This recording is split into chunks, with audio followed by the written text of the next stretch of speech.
قرآن کریم میں اللہ رب العزت نے تذکرہ فرمایا وَإِذْ غَدَوْتَ مِنْ أَهْلِكَ تُبَوِّئُ الْمُؤْمِنِينَ مَقَاعِدَ لِلْقِتَالِ، جب آپ صبح کے وقت اپنے گھر والوں کے پاس سے نکلے، درحال ہے کہ آپ ایمان والوں کو ان کے مورچوں میں بٹھا رہے تھے جہاد کے لیے۔ واللہ سمیع علیم، اللہ تعالیٰ سب کی پکار کو سننے والا ہے اور دل کے ارادوں کو جاننے والا ہے۔ جب سن 2 ہجری میں غزوہ بدر کا معرکہ ہوا تو اس میں 70 کفار مارے گئے اور 70 قیدی بنے۔ تو اب مشرکین کے لیے بہت بڑا دھچکا تھا، تو انہوں نے یہ سوچا کہ ہم اپنا بدلہ لیں گے، ہمارے اتنے سارے افراد مارے گئے۔ تو اب ان کا جو قافلہ شام سے آیا تھا اس میں جو کل نفع ہونا تھا ایک اندازے کے مطابق 3000 دینار، اور بعض اہل سیر نے لکھا کہ 50,000 دینار کے قریب جو نفع ہونا تھا وہ سارے نفع کی رقم جمع کر دی گئی۔ اس کے علاوہ بھی مشرکین نے اپنے اپنے مال میں سے اس میں حصہ ڈالا اور سب نے دوبارہ کہا ہم مل کر مسلمانوں پر حملہ کریں گے اور جو ہمارے لوگ مارے گئے ہم ان کا بدلہ لیں گے۔ تو سن 3 ہجری میں یہ معرکہ ہوا۔ جب یہ لوگ وہاں سے نکل رہے تھے تو آپ صلی اللہ علیہ وسلم کے چچا حضرت عباس رضی اللہ تعالیٰ عنہ، جو اس وقت تک انہوں نے اپنے ایمان کا اظہار تو نہیں کیا تھا، لیکن انہوں نے آپ صلی اللہ علیہ وسلم کی طرف ایک شخص کو بھیج کر آپ کو اطلاع دی کہ اس طرح ایک بہت بڑا لشکر آپ کے مقابلے میں آ رہا ہے۔ مشرکین کی تعداد 3000 تھی اور ان کے پاس جو اونٹ تھے وہ بھی 3000 تھے اور جو گھوڑے تھے وہ 700 تھے، اور ادھر جو مسلمان اس معرکے میں تھے ان کی کل تعداد 1000 تھی، اور جس میں 300 منافقین تھے جو بعد میں بالکل عین میدان جنگ میں وہ لوگ انہوں نے ساتھ چھوڑ دیا۔ تو یعنی بعد میں جنگ کرنے والے مسلمان صرف 700 تھے، تو گویا 700 کا مقابلہ ہوا ہے 3000 کے ساتھ۔ رسول اللہ صلی اللہ علیہ وسلم کی ذاتی رائے یہ تھی کہ مدینہ کے اندر رہ کے مقابلہ کیا جائے، لیکن جو انصار صحابہ میں سے نوجوان تھے ان کی رائے یہ تھی کہ ہم باہر نکل کے لڑیں تاکہ خوب معرکہ ہو، دشمن کا مقابلہ ہو، خوب قتل و قتال ہو۔ علاقے کے اندر چونکہ اگر دشمن گھس آئیں گے تو بچیاں بھی ہیں، عورتیں بھی ہیں، ہو سکتا ہے خوب سے لڑائی نہ ہو۔ تو ان کا ایک شوق تھا، ایک جذبہ تھا کہ میدان کی جنگ ہو، کھلی جگہ ہو، صحرا ہو، میدان ہو، تاکہ خوب ہم لڑیں اور اسلام کی آبیاری کے لیے ہم قربانی دیں۔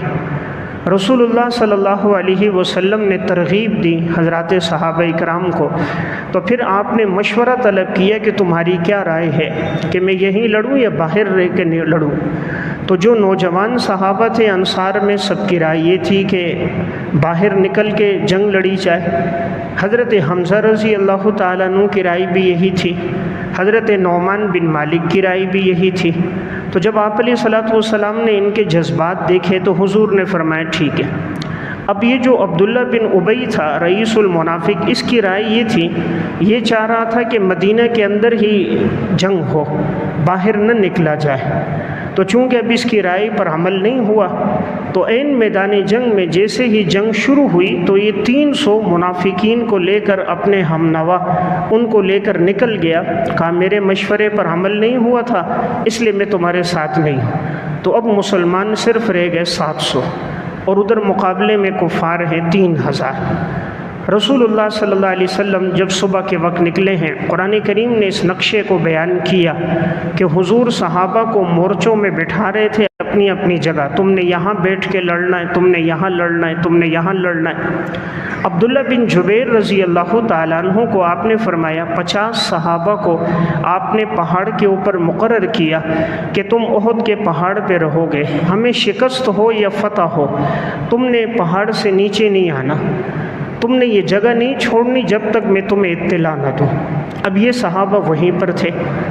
مسلمان صحابہ میں رسول اللہ صلی اللہ علیہ وسلم کے دائیں طرف حضرت علی تھے، آپ علیہ الصلوۃ والسلام کے بائیں طرف حضرت زبیر تھے، آپ کے آگے آگے حضرت سعد بن معاذ تھے، اور آپ صلی اللہ علیہ وسلم کے پیچھے محمد بن مسلمہ تھے، اور انصار جتنے نوجوان تھے وہ سب جہاد کے لیے چونکہ تیار تھے۔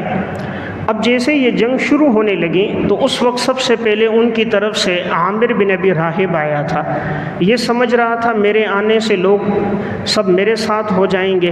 یہ وہ شخص تھا جو اس سے پہلے عبادت کیا کرتا تھا، لوگوں میں راہب کے نام سے مشہور تھا، لیکن مدینہ میں جب آپ علیہ السلام آئے، لوگوں کا حضور کی طرف میلان بڑھا تو یہ جو دو آدمی تھے، عبداللہ بن ابی بن سلول اور یہ عامر راہب، یہ چاہ رہے تھے کہ سرداری ہمیں ملے۔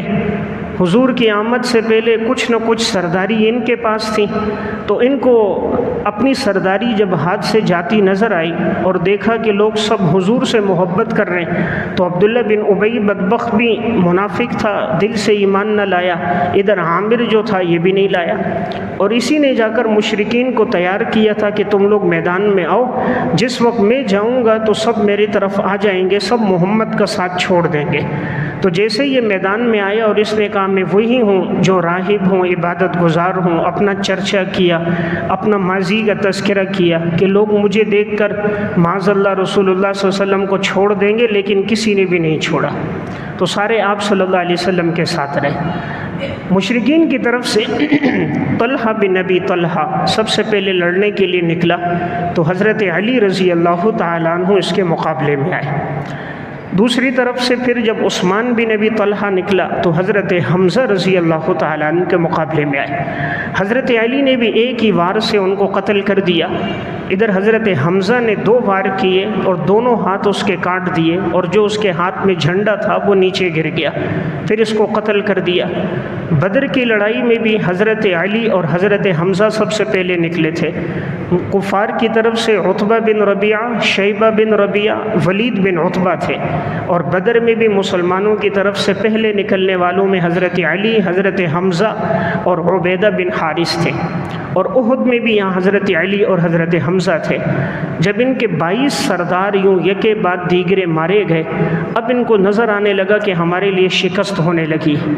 اب مسلمانوں کو ابتدا میں فتح مل گئی تھی، تو عبداللہ بن جبیر کے ساتھ جو ساتھی پہاڑ کے اوپر مقرر تھے، انہوں نے یہ سمجھا کہ اب تو فتح ہو گئی، چلو مال غنیمت جمع کرتے ہیں۔ عبداللہ بن جبیر رضی اللہ تعالیٰ عنہ نے منع کیا کہ رسول اللہ صلی اللہ علیہ وسلم نے فرمایا تھا فتح ہو یا جنگ ہو، تم نے اس وقت تک نیچے نہیں آنا جب تک میں تمہیں اجازت نہ دوں، اس لیے نیچے نہ اترو۔ تو بعض نے کہا کہ حضور کا مقصد تھا کہ جب تک حالات واضح نہ ہو، اب تو واضح ہو چکے ہیں، مشرکین مارے جا رہے ہیں، پیچھے کی طرف بھاگ گئے، مال غنیمت چھوڑ کے بھاگ رہے ہیں، تو لینے میں کوئی حرج نہیں۔ تو بعض اوپر سے نیچے اترتے آئے 40 افراد تقریباً نیچے آ گئے، اب صرف اوپر 10 آدمی رہ گئے۔ اس وقت تک خالد بن ولید رضی اللہ تعالیٰ عنہ ایمان نہیں لائے تھے۔ مشرکین کا جو لشکر تھا، اس کا جو میمنہ دائیں طرف میں ان کے اوپر جو کمانڈر تھا وہ خالد بن ولید تھا۔ مشرکین کے لشکر کے بائیں طرف کا جو حصہ تھا اس کا کمانڈر تھا عکرمہ بن ابی جہل، ابو جہل کا بیٹا تھا، اب تک یہ مسلمان نہیں ہوا ہے، تو گویا یہ اس لیے کہ میں اپنے والد کا بدلہ لوں گا۔ اس کا والد ابو جہل غزوہ بدر میں معاذ اور معوذ کے ہاتھوں اور بڑی دردناک موت کے ساتھ اور عبرتناک موت کے ساتھ مارا گیا تھا۔ تیسرا جو لشکر تھا پیدل لوگوں کا، مشرکین کا، اس کا امیر تھا صفوان بن امیہ، اس کا بھی باپ مارا گیا تھا امیہ بن خلف بدر میں، تو اس کو بھی بڑا غصہ تھا کہ میں اپنے باپ کا بدلہ لوں گا۔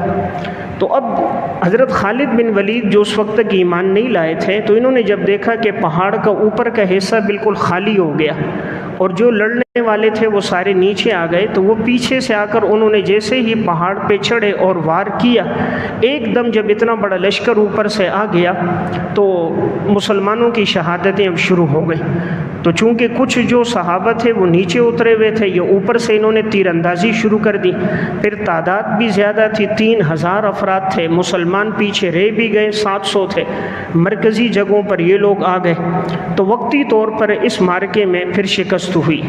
اللہ رب العزت نے ابتدا میں بھی فتح دی، بعد میں بھی پھر غزوہ حمراء الاسد میں اس کے بعد بھی فتح ہوئی ہے، لیکن وقتی طور پر یہ حالات پھر ایک دم ایسے ہو گئے، ایسی بھگدڑ مچ گئی کہ یہ افواہ پھیل گئی کہ آپ صلی اللہ علیہ وسلم کی شہادت ہو گئی۔ اس غزوے میں رسول اللہ صلی اللہ علیہ وسلم کی حفاظت کے لیے 14 صحابہ اکرام تھے، 7 مہاجرین میں، 7 انصار میں، اور وہ بالکل آپ کے ساتھ ساتھ تھے، کیونکہ ان مشرکین بدبختوں نے یہ کہا تھا کہ ہم معاذ اللہ اس میں آپ صلی اللہ علیہ وسلم کو شہید کریں گے، اور یعنی اہم ٹارگٹ اور مقصود رسول اللہ صلی اللہ علیہ وسلم کی ذات تھی کہ اگر مسلمانوں کا یہ پیغمبر نہیں رہا تو ان کا دین ختم ہو جائے گا، دار و مدار تو حضور کے ساتھ ہے۔ تو صحابہ نے اس غزوے میں حضور کا بہت دفاع کیا، خصوصاً انصار صحابہ نے، اور اس غزوے میں صحابہ کی جو شہادتیں ہوئی ہیں آپ صلی اللہ علیہ وسلم کے دفاع میں آگے عرض کروں گا کس طرح انہوں نے حضور کا دفاع کیا اور اپنی جانوں کا نذرانہ پیش کیا۔ جب یہ جنگ شروع ہونے لگی، رسول اللہ صلی اللہ علیہ وسلم کے ہاتھ میں تلوار تھی، آپ نے تلوار لی، فرمایا کون ہے جو اس تلوار کا حق ادا کرے گا؟ ایک صحابی تھے حضرت ابو دجانہ رضی اللہ تعالیٰ، فرمایا یا رسول اللہ اس تلوار کا حق کیا ہے؟ رسول اللہ صلی اللہ علیہ وسلم نے فرمایا اس سے اتنا کفار کو مارو، اتنا قتل کرو کہ یہ ٹیڑھی ہو جائے، یہ اس تلوار کا حق ہے۔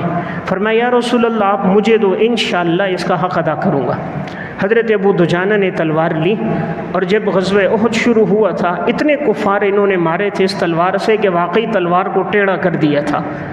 جب میدان جنگ میں جا رہے تھے تو سر پہ یوں پٹی باندھی ہوئی تھی اور سینہ بڑا سینہ تان کر اکڑ اکڑ کے چل رہے تھے، تو رسول اللہ صلی اللہ علیہ وسلم نے فرمایا تھا ویسے تو اللہ کو یہ چال پسند نہیں ہے تکبر کی، لیکن میدان جنگ میں دشمن پہ روب ڈالنے کے لیے، اسلام کی ہیبت کے لیے ایسے موقع پر یہ چال چلنا اللہ کو پسند ہے۔ تو حضرت ابو دجانہ نے اس غزوے میں حضور کا بڑا دفاع کیا کہ آپ صلی اللہ علیہ وسلم کے یہ سامنے تھے، جہاں سے کوئی مشرک آتا یہ اس کو قتل کرتے، یہاں تک کہ ان کے پاس جو نیزے تھے وہ ختم ہو گئے۔ اب انہوں نے اپنی پشت مشرکین کی طرف کر دی اور اپنا چہرہ رسول اللہ صلی اللہ علیہ وسلم کی طرف کر دیا، اور جہاں سے کوئی تیر آتا ابو دجانہ کی پیٹھ میں لگتا، جہاں سے کوئی تیر آتا ان کی پشت میں، بازوؤں میں اور ان کی رانوں میں لگتا، لیکن یہ آگے سے ہلتے نہیں تھے کہ کہیں رسول اللہ صلی اللہ علیہ وسلم کو کوئی تیر نہ لگ جائے۔ دشمن کی تو یہی کوشش تھی معاذ اللہ حضور کو شہید کیا جائے۔ تو اس غزوے میں ان کو بڑے زخم لگے ہیں حضرت ابو دجانہ کو۔ حضرت ابو دجانہ کی شہادت تو بعد میں ہوئی ہے، زخمی تو اس غزوے میں ہوئے، اور یہ ابو دجانہ وہی ہیں جس وقت مسیلمہ کذاب کے ساتھ جب آگے جنگ ہو رہی تھی حضرت صدیق اکبر رضی اللہ تعالیٰ عنہ کے دور میں، اس وقت بھی جب جتنے بھی مسیلمہ کے ماننے والے قلعے میں چلے گئے تھے، دروازہ بند کر دیا تھا، تو حضرت ابو دجانہ نے دیکھا دروازہ نہیں کھول رہے، تو انہوں نے کہا مجھے جھولے میں ڈالو، حرکت دو اور مجھے پھینکو قلعے کی دیوار پر، میں انشاءاللہ اوپر پہنچوں گا، اوپر سے نیچے چھلانگ لگاؤں گا، دروازہ کھولوں گا، تم مسلمان اندر آ جانا۔ اور ایک بہت بڑا اس وقت ایک جھولا سا بنایا گیا، اور اس کو ایک طرف سے بھی کئی لوگوں نے پکڑا، دوسری طرف سے بھی پکڑا، ہلایا اور یوں جو پھینکا، قلعے کی دیواریں تو بہت بڑی بڑی تھی، اب اس وقت وہ لوگ اوپر سے تیر مارتے تھے، نیچے مسلمان نیچے تھے، وہ قلعے میں تھے، تو جیسے ابو دجانہ اوپر تک پہنچے دیوار پر، اوپر سے نیچے چھلانگ لگائی، ٹانگ ٹوٹ گئی تھی، ٹوٹی ہوئی ٹانگ کے ساتھ دونوں ہاتھوں میں تلوار لے کر قلعے میں سارے مسلمہ کے ماننے والے موجود تھے، سب ایک آدمی پر آ گئے، یہ اکیلے سب کے ساتھ لڑتے رہے، ٹوٹی ہوئی ٹانگ کے ساتھ آگے بڑھتے رہے، بڑھتے بڑھتے قلعے کا دروازہ کھول دیا، کھولنا تھا کہ مسلمان اندر داخل ہوئے اور اللہ نے مسلمانوں کو فتح دی۔ یعنی یہ صحابی شجاعت اور بہادری کی تاریخ میں ان کی مثال نہیں ملتی۔ تو میں عرض کر رہا ہوں اس بدر میں اس صحابی نے بھی بڑی قربانیاں دی۔ ایک صحابی تھے حضرت ابو طلحہ انصاری رضی اللہ تعالیٰ، یہی غزوہ احد کا موقع ہے۔ اس غزوے میں حضرت ابو طلحہ نے بھی آپ علیہ السلام کا بڑا دفاع کیا۔ مسند ابو داؤد طیالسی میں بھی روایت ہے، سبل الہدا میں، ان کو 70 سے زائد زخم لگے تھے آپ صلی اللہ علیہ وسلم کی حفاظت میں۔ رسول اللہ صلی اللہ علیہ وسلم دیکھتے اگر کوئی گزر رہا ہے، فرماتے کہ تیر ہیں تو ابو طلحہ کو دے دو۔ ابو طلحہ تیر لیتے اور دشمنوں کو تیر مارتے تھے۔ اس دن کئی تلواریں بھی ان کے ہاتھ سے ٹوٹی ہیں، اتنے زخمی تھے کہ ان کے انگلیوں کے پورے بھی زخمی ہو گئے، پورا جسم بھی زخمی ہو گیا، 70 سے زائد زخم ان کو لگے تھے، جسم کا کوئی حصہ ان کا ایسا نہیں تھا جس پر حضرت ابو طلحہ انصاری کو زخم نہ لگا ہو، لیکن رسول اللہ صلی اللہ علیہ وسلم کا یہ دفاع کرتے رہے، یہاں تک کہ آپ صلی اللہ علیہ وسلم کے اس غزوے میں دفاع میں ایک صحابی تھے زیاد بن سکن، انصار میں سے تھے۔ انصار صحابہ کی قربانیاں تھیں کہ حضور کو کوئی تکلیف نہ پہنچے۔ زیاد بن سکن آپ علیہ السلام کے کبھی دائیں بائیں رہتے، یہاں تک کہ جب ان کو ایک تیر لگا، دوسرا لگا، جب شہادت کا وقت قریب آنے لگا تو یہ نیچے گر گئے۔ جب نیچے گرے ہیں تو اپنے آپ کو گھسٹتے گھسٹتے آگے لے کر گئے۔ آپ صلی اللہ علیہ وسلم کے قدموں پر انہوں نے گویا اپنے رخسار کو رکھا اور اپنی نگاہیں آپ علیہ السلام کے چہرے پہ رکھیں، کلمہ پڑھا، وہیں شہید ہو گئے۔ اسی غزوہ احد میں زیاد بن سکن رضی اللہ تعالیٰ عنہ گویا زبان حال سے کہہ رہے تھے کہ اصل زندگی وہی ہے جو دین کی آبیاری کے لیے قربان ہو جائے۔ رسول اللہ صلی اللہ علیہ وسلم کے دفاع میں ہو تو آپ صلی اللہ علیہ وسلم کے قدم مبارک پہ رخسار رکھے ہیں، نظریں حضور کے چہرے پر ہیں اور زبان پر کلمہ ہے اور ان کی شہادت ہو گئی۔ اس غزوے میں حضرات صحابہ اکرام کی محبت، آپ صلی اللہ علیہ وسلم کے ساتھ قربانیاں بڑی عجیب رہی ہیں۔ اس میں ایک صحابی ہیں مصعب ابن عمیر رضی اللہ تعالیٰ، وہ بھی اسی غزوے میں شہید ہوئے۔ یہ وہ صحابی تھے جب تک ایمان نہیں لائے تھے سب سے مہنگا لباس ان کا ہوتا تھا، دور سے آتے تھے پتہ چلتا تھا مصعب آ رہے ہیں، مہنگا لباس، سب سے اعلیٰ خوشبو استعمال کرتے تھے، لیکن جب اسلام لے کر آئے ہیں اپنا مال سب کچھ جان اللہ کے راستے میں دیے۔ احد میں جب ان کی شہادت ہوئی تو یہ چونکہ آپ صلی اللہ علیہ وسلم کے مشابہ تھے شکل و شباہت میں، اس سے یہ افواہ پھیل گئی کہ رسول اللہ صلی اللہ علیہ وسلم شہید ہو گئے۔ حضرت مصعب بن عمیر کی شہادت سے یہ افواہ پھیلی تھی کہ حضور کی شہادت ہو گئی، حالانکہ حضور شہید نہیں ہوئے تھے، یا یہ افواہ شیطان نے پھیلائی تھی۔ مقصد یہ تھا کہ اس طرح سے مسلمانوں کے قدم اکھڑ جائیں، مسلمان جو حضور کے ساتھ لڑ رہے ہیں یہ پیچھے ہٹ جائیں، جب یہ دیکھیں گے آپ علیہ السلام زندہ نہیں ہے تو پھر ہر ایک کے قدم اکھڑ جائیں گے۔ اسی غزوے میں ایک صحابی تھے حضرت عمر بن جموح رضی اللہ تعالیٰ عنہ، یہ وہ صحابی ہیں جو پاؤں سے لنگڑے تھے، صحیح چل نہیں سکتے تھے۔ جب غزوہ بدر تھا تو ان کے بیٹے سب جہاد میں گئے۔ احد کا معرکہ آیا، اس میں بھی ان کے 4 بیٹے تھے، ان کے ایک بیٹے معاذ ہیں، ایک معوذ ہیں، ایک خلاد ہیں اور ایک ابو الیمن ہیں۔ تو اب یہ چاروں بیٹوں نے باپ سے کہا ابا جان آپ تو لنگڑے ہو، یعنی آپ معذور ہو، اور معذور پر شریعت نے جہاد فرض نہیں کیا، ابا جان بہتر ہے آپ جہاد کے لیے نہ جائیں، ہم آپ کے بیٹے ہیں، آپ جا رہے ہیں انشاءاللہ ہم کافی ہیں۔ انہوں نے فرمایا بیٹوں مجھے نہیں روکو، مجھے بھی جانے دو۔ اب وہ بیٹے حضور کے پاس گئے، یا رسول اللہ ہمارے والد معذور ہیں، ہم موجود ہیں، ہم اپنے والد سے کہتے ہیں کہ آپ یہیں ٹھہر جائیے، آپ نہ جائیے، ہم جا رہے ہیں۔ تو آپ صلی اللہ علیہ وسلم نے فرمایا حضرت عمر بن جموح سے بھئی آپ کی کیا رائے، بیٹے تو ٹھیک کہہ رہے، اگر آپ نہ جاؤ کوئی حرج نہیں اس لیے کہ آپ معذور ہو۔ تو انہوں نے فرمایا یا رسول اللہ میں دیکھ رہا ہوں کہ انشاءاللہ میں شہید ہوں گا اور میں اسی لنگڑے پاؤں کے ساتھ جنت میں داخل ہوں گا، اللہ مجھے شہادت دے گا اور میں اسی پاؤں کے ساتھ انشاءاللہ جنت میں جاؤں گا، آپ مجھے اجازت دیجئے، منع نہ فرمائیے۔ رسول اللہ صلی اللہ علیہ وسلم نے اس کا جذبہ ایمانی کہ اس عمر میں یہ بڑھاپا، 4 بیٹے بھی شریک ہو رہے ہیں، اس کے باوجود بھی باپ کا یہ شوق، یہ ایمان، یہ جذبہ، آپ صلی اللہ علیہ وسلم نے ان کو اجازت دے دی۔ پھر یہ صحابی گئے ہیں اور یہ عمر بن جموح اور اسی غزوے میں یہ شہید ہوئے۔ جب ان کی شہادت ہوئی تھی ان کے ساتھ ان کا بیٹا بھی شہید ہوا تھا حضرت خلاد رضی اللہ تعالیٰ عنہ۔ ان کی گھر والی اگلے دن جب شہداء کی لاشیں تھیں تو ان کو لے کر جب آنے لگیں، ام المومنین حضرت عائشہ صدیقہ رضی اللہ تعالیٰ عنہ فرما رہی ہیں میں دیکھ رہی تھی کہ ایک عورت اونٹنی پر ہے، اس کے دائیں طرف بھی ایک بوجھ لٹک رہا ہے، بائیں طرف بھی ایک بوجھ لٹک رہا ہے۔ تو میں نے پوچھا کہ آپ کون ہو؟ تو جب انہوں نے سلام کیا میں نے پہچان لیا وہ عمر بن جموح رضی اللہ تعالیٰ عنہ کی بیوی تھی۔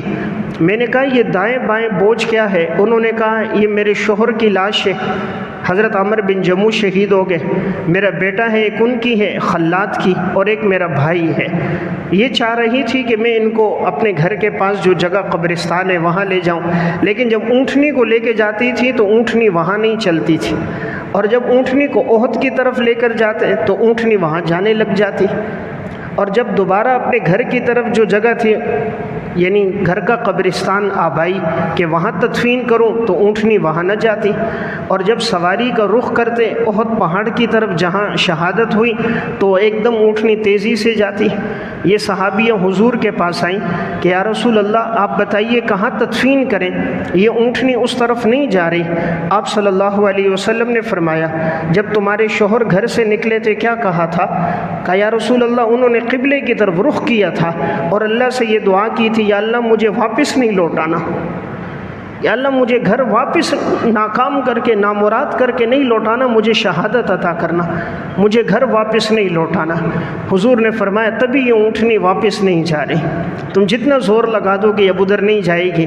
پھر آپ صلی اللہ علیہ وسلم نے حکم دیا تھا کہ جتنے احد میں شہداء ہیں سب کو واپس لا کے سب کی تدفین یہی احد کے دامن میں ہوگی۔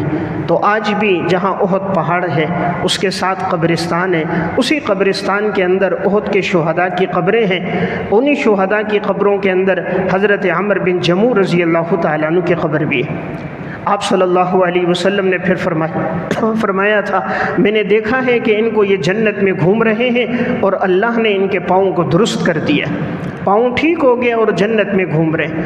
تو میں عرض کر رہا تھا اس غزوے میں حضرات صحابہ اکرام نے آپ صلی اللہ علیہ وسلم کے دفاع میں بڑی جانیں قربان کی ہیں۔ لوگ آج عشق اور محبت کا تذکرہ کرتے ہیں کہ لیلا اور مجنون میں محبت ہے، کوئی کہتے ہیں جی فلاں اور فلاں میں محبت ہے۔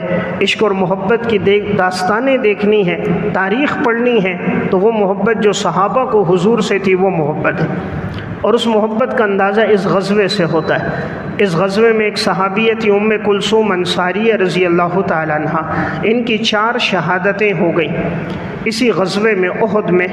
یہ راستے میں آ رہی تھیں، افواہ پھیل گئی تھی کہ آپ صلی اللہ علیہ وسلم کی شہادت ہو گئی۔ تو یہ صحابیہ راستے میں آنے لگیں، ایک سے پوچھتی ہیں بتاؤ رسول اللہ صلی اللہ علیہ وسلم کس حال میں؟ کہا ہمیں تو تفصیلی علم نہیں، افواہ پھیلی ہے حضور کی شہادت ہو گئی، البتہ اتنی بات ہے کہ تمہارا بھائی لڑ رہا تھا وہ شہید ہو گیا۔ اس نے پڑھا انا للہ و انا الیہ راجعون۔ آگے بڑی، دوسرے سے ملاقات ہوئی، کہا تفصیلی علم نہیں، تمہارا والد لڑ رہا تھا وہ شہید ہو گیا۔ آگے بڑی، تیسری سے معلومات نہیں، کہا تفصیلی علم نہیں، البتہ اتنی بات ہے تمہارا خامن لڑ رہا تھا وہ شہید ہو گیا۔ آگے بڑی، چوتھے سے ملاقات کی کہ رسول اللہ صلی اللہ علیہ وسلم کس حال میں؟ کہا حضور کا پتہ نہیں، البتہ تمہارا خامن ہمارے ساتھ تھا وہ شہید ہو گیا۔ تو خامن بھی، بھائی بھی، بیٹا بھی، والد بھی، اسباب کی دنیا میں دیکھا جائے تو بظاہر یہی آسرے ہوتے ہیں، یہی سہارے ہوتے ہیں، لیکن اس خاتون کی حضور سے ایسی محبت تھی، جب آگے بڑھی آپ صلی اللہ علیہ وسلم کو دیکھا حضور زخمی ہیں، 2 دندان مبارک شہید ہو گئے، رخسار کی آپ کے رخساروں میں خود کی 2 کڑیاں لگ چکی ہیں، خون مبارک بہہ رہا ہے۔ آپ کے قریب گئی اور ایک جملہ کہا اے اللہ کے رسول جب آپ موجود ہو ہر مصیبت کا سہ لینا آسان ہے، یعنی آپ موجود ہو تو کوئی مسئلہ نہیں، اتنی شہادتیں ہو گئیں، اللہ آپ کو زندہ رکھے۔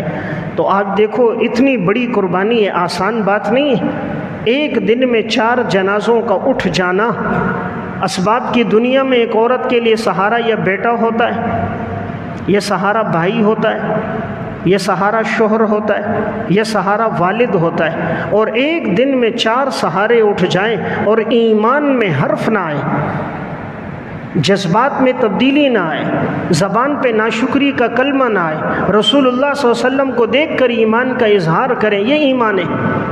آج تو ذرا سی تکلیف آ جاتی ہے، ہماری زبان پہ ناشکری کے کلمات ہوتے ہیں کہ بھئی ساری مصیبتیں تو میرے اوپر آتی ہیں، سارے حوادث تو میرے اوپر آتے ہیں۔ تو میں عرض کر رہا تھا یہ غزوہ احد کا معرکہ حضرات صحابہ کی رسول اللہ صلی اللہ علیہ وسلم سے محبت کا بہت ایک عظیم معرکہ ہے۔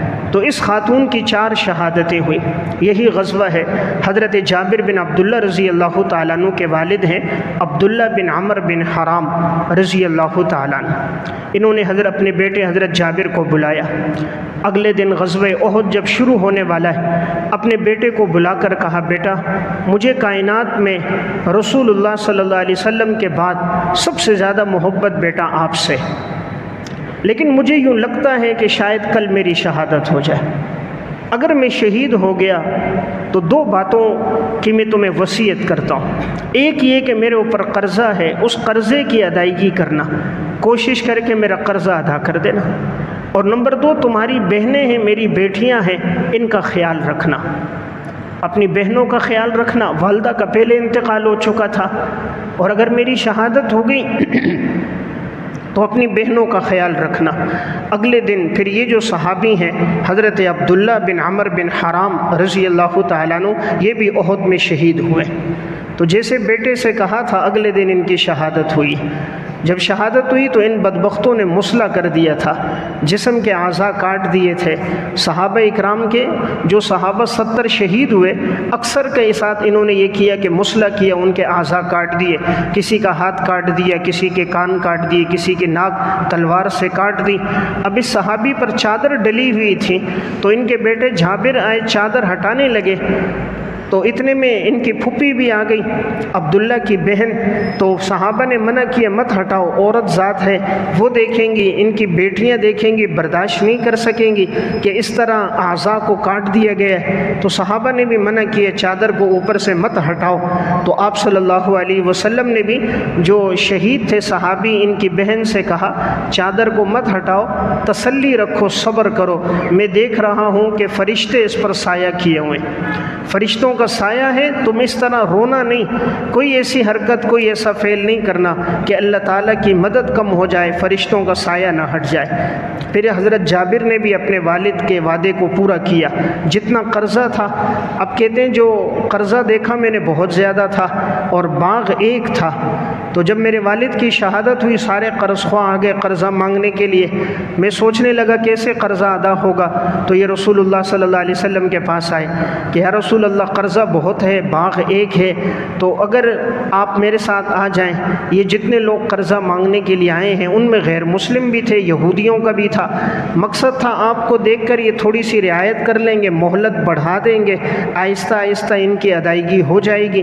آپ صلی اللہ علیہ وسلم نے فرمایا، جابر پریشان نہ ہو، جب جتنی کھجوریں آئیں ان کو درختوں سے اتار دینا، اور ہر قسم کی کھجور الگ الگ رکھنا، یعنی جیسے عجوہ قسم کی کھجوریں یہ الگ رکھنا، دوسری کھجوریں الگ، تیسری قسم کی الگ، تمام اقسام کی کھجوریں الگ الگ رکھنا، اور تم تقسیم نہیں کرنا، قرض خواہوں کو بلا لینا، میں آ کر خود تقسیم کروں گا۔ جتنے قرض خواہ تھے جب سب آ گئے، آپ صلی اللہ علیہ وسلم آئے، اور جتنی کھجوریں تھیں مختلف قسموں کی رکھی ہوئی تھیں، آپ صلی اللہ علیہ وسلم نے سب کے ارد گرد چکر لگایا، پڑھتے رہے اور آپ پھونکتے رہے۔ پھر آپ نے فرمایا، قرض خواہوں کو بلاؤ، کس کا کتنا قرضہ ہے اور کون سی قسم کی کھجوریں ہیں، میں ان کو اس میں سے دوں گا۔ سارے قرض خواہ آتے گئے، میں دیتا گیا، آتے گئے، آپ صلی اللہ علیہ وسلم اپنے ہاتھوں سے دیتے گئے، یہاں تک کہ سارا قرضہ ادا ہو گیا۔ حضرت جابر کہتے ہیں، اللہ کی قسم، جب حضور اٹھے ایسا لگتا تھا ایک دانہ کھجور کا کم نہیں ہوا۔ یہ رسول اللہ صلی اللہ علیہ وسلم کا معجزہ تھا۔ فرماتے میں تو چاہتا تھا ساری کھجوریں تقسیم ہو جائیں، صرف میرے والد کا قرضہ ادا ہو جائے، لیکن حضور کی برکت تھی، قرضہ بھی ادا ہو گیا، کھجوروں میں کمی بھی نہیں ہوئی۔ حضرت جابر نے تیسری بات کو بھی پورا کیا، اور بیوہ عورت سے شادی کی۔ جب رسول اللہ صلی اللہ علیہ وسلم نے ایک موقع پہ پوچھا، جابر تم نے باقرہ لڑکی سے کیوں نہیں کی؟ فرمایا، رسول اللہ میری بہنیں ہیں، تو اگر میں بھی کسی باقرہ لڑکی سے کرتا، وہ بھی لڑکی ہوتی، بہنیں بھی لڑکیاں ہیں، یعنی کوئی ان کی تربیت نہ کر سکتا، ان کو کھانا پکانا، گھر کے کام کاج سکھانا، حسن اخلاق سکھانا، اس لیے میں نے بیوہ سے کی تاکہ وہ ان کی تربیت کرے۔ تو اس پہ رسول اللہ صلی اللہ علیہ وسلم نے خوشی کا اظہار کیا۔ تو واقعہ سنانے کا مقصد، اسی غزوے میں حضرت عبداللہ بن عمر بن حرام بھی شہید ہوئے۔ اب ان دونوں صحابہ کو ایک قبر میں رکھا گیا تھا، تو چونکہ 70 صحابہ کی شہادتیں ہوئی تھیں، بہت سارے صحابہ زخمی تھے، اتنی ساری قبریں کھودنا ہر ایک کے لیے الگ الگ بہت مشکل تھا، اس لیے پھر ایک ایک قبر میں 2 3 صحابہ کی تدفین بھی ہوئی۔ تو ان 2 صحابہ کو ایک قبر میں رکھا گیا، حضرت عمر بن جموح اور عبداللہ بن عمر۔ 46 سال کے بعد حضرت امیر معاویہ رضی اللہ تعالیٰ عنہ کا جب دور خلافت تھا، وہاں سے ایک نہر لے جا رہے تھے، تو انہوں نے کہا اگر راستے میں کسی کی قبر آ رہی ہے تو پھر ان کو لاش کو نکال کر دوسری جگہ لے جائیں گے، کیونکہ نہر کھدوا رہے ہیں تاکہ سب کے لیے فائدہ ہو، تو اگر کسی کی قبر بیچ میں ہے تو وہ لاش کو دوسری جگہ منتقل کر دیا جائے اگر لاش صحیح سالم ہو۔ تو جب قبر کھولی گئی، حضرت جابر بن عبداللہ کہتے ہیں جب قبر کھولی تو میرے والد اور اسی طرح حضرت عمر بن جموع کی لاشیں بالکل تر و تازہ تھیں۔ 46 سال کا عرصہ گزر گیا تھا، لاش میں کسی قسم کا کوئی تغیر، کوئی تبدیلی نہیں تھی، یہاں تک کہ یہ جو صحابی تھے، لنگڑے صحابی جو شہید ہوئے تھے عمر بن جموع، تو ان کا ہاتھ ان کے زخم پہ تھا، کہا جیسے ہی ہم نے ہاتھ کو ہٹایا تو تازہ خون بہنے لگ گیا۔ تو تازہ خون بہہ رہا تھا، حالانکہ اتنا طویل عرصہ گزر چکا تھا۔ تو بہرحال میں عرض کر رہا ہوں، اس غزوہ احد میں حضرات صحابہ اکرام کی بڑی قربانیاں تھیں۔ السنن الکبریٰ للبیہقی کا واقعہ ہے، جب غزوہ اگلے دن شروع ہونے والا تھا، 2 صحابہ تھے، عبداللہ بن جہش، سعد بن ابی وقاص رضی اللہ تعالیٰ عنہ۔ اب ان دونوں نے بیٹھے دعا کر رہے ہیں کہ اگلے دن لڑائی ہونے والی ہے، ہر ایک دعا کرے کہ کل اس کو کیا چاہیے۔ سعد بن ابی وقاص نے دعا کی، یا اللہ کل میرا مقابلہ جب احد میں ہو، کسی طاقتور کافر کے ساتھ ہو، میں اس سے لڑوں وہ مجھ سے لڑے، میں اس پہ حملہ کروں وہ میرے اوپر حملہ کرے، لڑائی ہو ایک دوسرے کو مارتے رہیں، آخری میں اپنے ہاتھوں سے اس کو قتل کر دوں اور اس کا مال غنیمت مجھے مل جائے۔ عبداللہ بن جہش نے کہا آمین۔ اب عبداللہ بن جہش نے اپنی دعا شروع کی، یا اللہ کل دشمن سے لڑائی ہو، میں اس سے لڑوں وہ مجھ سے لڑے، مقابلہ ہو یہاں تک کہ میری شہادت ہو جائے اور میری ناک کاٹ دی جائے، میرے کان کاٹ دیے جائے، میرے اعضاء کاٹ دیے جائیں، کل قیامت کے دن تو کہے عبداللہ تو کیا لے کر آیا، میں کہوں یا اللہ ایک جسم تھا جو میں نے تیرے راستے میں قربان کر دیا۔ سعد بن ابی وقاص کہتے ہیں جب اگلا دن ہوا، احد کا معرکہ شروع ہوا، تو اللہ نے میری دعا بھی قبول کی کہ میرا مقابلہ بھی ایک کافر سے ہوا، طاقتور تھا، میں اس سے لڑا وہ مجھ سے لڑا، آخر کار لڑائی ہوتے ہوتے اللہ نے مجھے فتح دی اور اللہ نے مجھے مال غنیمت دیا۔ بعد میں کہتے میں سوچنے لگا میرا بھائی عبداللہ بن جہش، ذرا دیکھتا ہوں وہ کہاں ہیں۔ جب ان کو تلاش کیا تو وہ شہیدوں میں تھے اور ان کے ناک اور ان کے اعضاء کٹے ہوئے تھے اور کسی نے ان کو ایک دھاگے میں پرویا ہوا تھا۔ تو کہنے لگے میرے بھائی کی دعا بھی قبول ہو گئی، جو انہوں نے دعا کی تھی کہ ان کے اعضاء کاٹ دیے جائیں، اس حال میں یہ اللہ کے سامنے آئے کہ ان کے اعضاء کسی دھاگے میں پروئے ہوئے ہوں۔ تو بہرحال میں عرض کر رہا تھا، اس غزوے میں حضرات صحابہ اکرام نے رسول اللہ صلی اللہ علیہ وسلم کے دفاع میں اور اسلام کی آبیاری کے لیے بڑی قربانیاں دی ہیں۔ اسی میں ایک صحابی ہیں سعد بن ربیع رضی اللہ تعالیٰ عنہ، یہ انصار کے سرداروں میں سے ہیں۔ جب یہ غزوہ ہوا تھا آپ صلی اللہ علیہ وسلم نے فرمایا دیکھو سعد نظر نہیں آ رہے، کہیں زخمیوں میں تو نہیں ہیں، ان کو تلاش کرو، اگر زخمی ہیں شہادت نہیں ہوئی ان کو جا کر میرا سلام کہنا کہ رسول اللہ صلی اللہ علیہ وسلم تمہیں سلام کہتے ہیں، اور پوچھتے ہیں بتاؤ سعد تمہاری طبیعت کیسی ہے۔ حضرت زید فرماتے ہیں میں تلاش کر رہا تھا، اور ایک روایت میں ابی بن کعب کہتے میں ڈھونڈتا رہا، اچانک زخمیوں میں مجھے سعد بن ربیع رضی اللہ تعالیٰ عنہ نظر آ گئے۔ میں ان کے قریب گیا اور میں نے کہا رسول اللہ صلی اللہ علیہ وسلم تمہیں سلام کہتے ہیں۔ انہوں نے آگے سے کہا وعلیکم السلام ورحمۃ اللہ۔ کہا حضور پوچھتے تمہاری حالت کیسی ہے؟ فرمایا الحمدللہ اچھی حالت میں ہوں اور جنت کی خوشبو کو پا رہا ہوں، اور امید ہے کہ ان قریب اللہ مجھے جنت میں داخل کر دے گا۔ البتہ تم جا کر میری قوم کے لوگوں کو بتا دینا، انصار کو، کہ اگر تم میں سے کسی ایک کی آنکھ بھی چھپکتی ہو یعنی زندہ ہو اور رسول اللہ صلی اللہ علیہ وسلم کو کوئی تکلیف پہنچ گئی، اللہ کے ہاں تمہارا کوئی عذر قبول نہیں ہوگا۔ اللہ کے ہاں کوئی عذر قبول نہیں ہوگا اگر تم میں سے کوئی ایک بھی زندہ ہو اور اس کی آنکھ پلکتی چھپکتی ہو یعنی بند ہوتی ہو کھلتی ہو، ایک آدمی زندہ ہو اور حضور شہید ہو گئے تو اللہ کے ہاں تمہارا کوئی عذر قبول نہیں ہوگا۔ مقصد تھا حضور کا دفاع کرنا ہے کہ میری قوم کے لوگوں کو جا کر میرا یہ پیغام پہنچا دینا، بس یہ بات کہی، کلمہ پڑھا، وہی ان کی شہادت ہو گئی۔ تو یعنی میں عرض کر رہا ہوں یہ جو غزوہ تھا غزوہ احد کا، اس میں حضرات صحابہ اکرام نے رسول اللہ صلی اللہ علیہ وسلم کی جانثاری میں آپ علیہ الصلوۃ والسلام کے ساتھ وفاداری میں انہوں نے بڑی قربانی دی۔ خود رسول اللہ صلی اللہ علیہ وسلم کی حالت کیا تھی؟ آپ صلی اللہ علیہ وسلم چونکہ صحابہ کے درمیان میں تھے تو میں نے عرض کیا صحابہ میں 14 صحابہ ارد گرد تھے، لیکن شہادتیں ہوتی گئیں۔ دشمن کی کوشش یہی تھی بدبختوں کی حضور کو کسی طرح شہید کریں، تو سب سے پہلے یہ بدبخت تھا عتبہ بن ابی وقاص۔ اس نے دور سے ایک پتھر مارا، وہ رسول اللہ صلی اللہ علیہ وسلم کو جا کر وہ پتھر لگا، اور پتھر یہ آپ کا جو نچلا ہونٹ تھا اس کی دائیں طرف یہ جو دان تھے یہاں ڈائریکٹ لگا، تو آپ کے یہ 2 دندان شہید ہو گئے۔ اس نے زور سے پتھر دور سے مارا اور آپ صلی اللہ علیہ وسلم کی توجہ دوسری طرف تھی، جیسے لگا آپ کے ہونٹ زخمی ہو گئے، خون بہنے لگ گئے اور آپ کے 2 دندان مبارک شہید ہو گئے۔ پھر عبداللہ بن قمیعہ، اس بدبخت نے آپ صلی اللہ علیہ وسلم پہ وار کیا تھا۔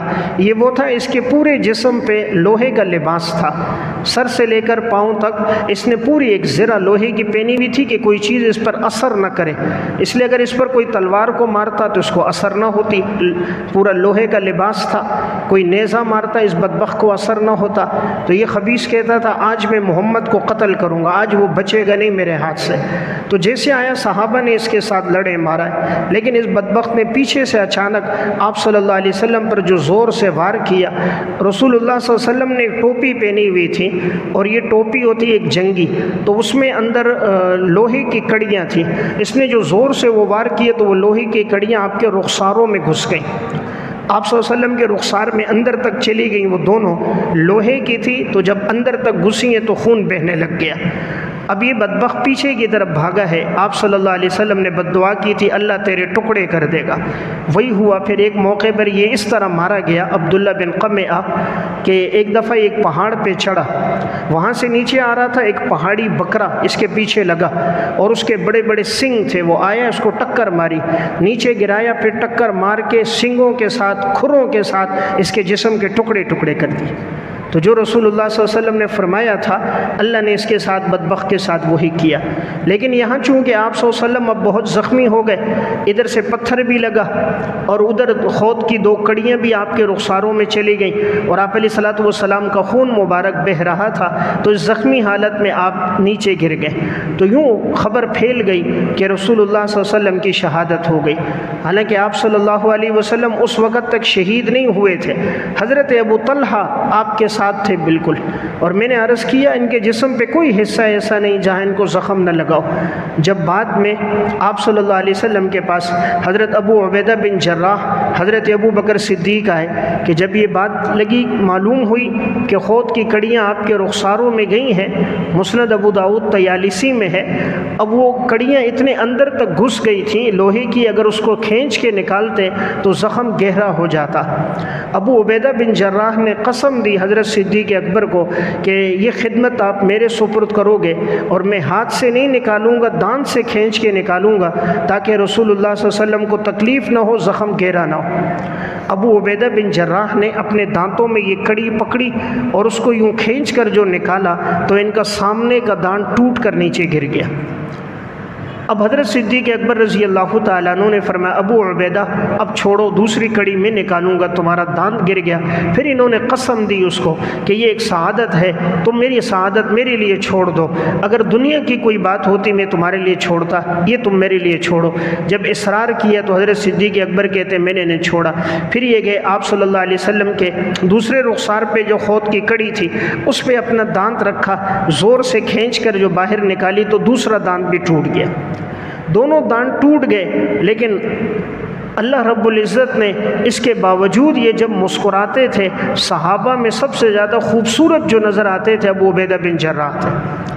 یعنی رسول اللہ صلی اللہ علیہ وسلم کی حفاظت میں دونوں دانت شہید ہوئے، آپ علیہ السلام کے ساتھ محبت میں ہوئے۔ رب العالمین بھی تو بڑی لاج رکھتا ہے، جو جتنی قربانی دیتا ہے اللہ اتنی عزت دیتا ہے۔